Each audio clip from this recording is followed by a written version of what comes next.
The standout story in foreign exchange markets right now is sinking volatility.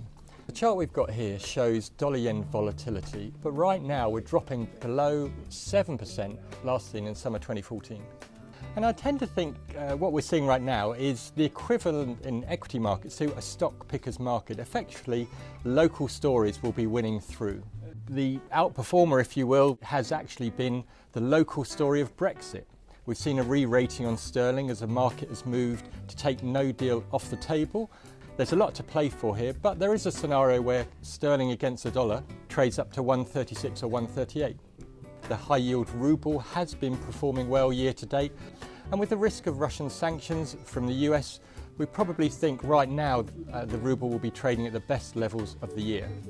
And most recently, the Indian rupee has been performing very well. But with elections coming up in April and May, we think the rupee will hand back its recent gains. But in terms of stronger FX stories, we actually turn to Europe. For a change, a couple of central banks have the opportunity to tighten policy. We're seeing that probably next week from Hungary and probably this week from Norway. And we continue to think those currencies will perform reasonably well. All of this seems quite odd, doesn't it? Low levels of volatility in interest rates and FX markets at a time when the world outlook is so uncertain.